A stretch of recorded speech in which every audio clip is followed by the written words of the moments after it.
നമസ്കാരം. പ്രമുഖ ജാപ്പനീസ് ഇരുചക്ര വാഹന നിർമ്മാതാക്കളായ ഹോണ്ടയുടെ പുതിയ പതിപ്പായ CB300F ട്വിസ്റ്റർ അന്താന്തര വിപണിയിലെത്തിയിരിക്കുന്നു. ആദ്യഘട്ടത്തിൽ ലാറ്റിനമേരിക്കൻ വിപണികളിലാണ് ഈ വാഹനം പുറത്തിറക്കിയിരിക്കുന്നത്. പെട്രോളിലും എത്തനോളിലും ഒരേപോലെ പ്രവർത്തിക്കാൻ സാധിക്കുന്ന ഫ്ലെക്സ് ഫ്യൂവൽ എഞ്ചിനാണ് ഈ വാഹനത്തിന്റെ പ്രധാന പ്രത്യേകത. 293.5 cc ശേഷിയുള്ള ഒറ്റ സിലിണ്ടർ എഞ്ചിനാണ് ഇതിലുള്ളത്. 6 സ്പീഡ് ഗിയർബോക്സും 14.2 ലിറ്റർ ഇന്ധന ടാങ്കും ഈ വാഹനത്തിന് നൽകിയിട്ടുണ്ട്.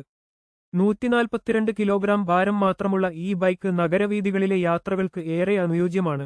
ഡ്യുവൽ ചാനൽ ABS, LED ലൈറ്റുകൾ, ഡിജിറ്റൽ ഇൻസ്ട്രുമെന്റ് ക്ലസ്റ്റർ തുടങ്ങിയ നവീന ഫീച്ചറുകളും ഇതിലുണ്ട്. ബ്രസീലിൽ 20,880 BRL മുതലാണ് വില ആരംഭിക്കുന്നത്. ഇത് ഇന്ത്യൻ കറൻസിയിലേക്ക് മാറ്റുമ്പോൾ ഏകദേശം 4,90,000 രൂപ വരും. എന്നാൽ ഈ വാഹനം ഇന്ത്യയിൽ അവതരിപ്പിക്കുന്ന കാര്യത്തിൽ ഹോണ്ട ഇതുവരെ ഔദ്യോഗികമായി പ്രതികരിച്ചിട്ടില്ല. കൂടുതൽ വാർത്തകൾക്കായി നമ്മുടെ ചാനൽ സബ്സ്ക്രൈബ് ചെയ്യൂ.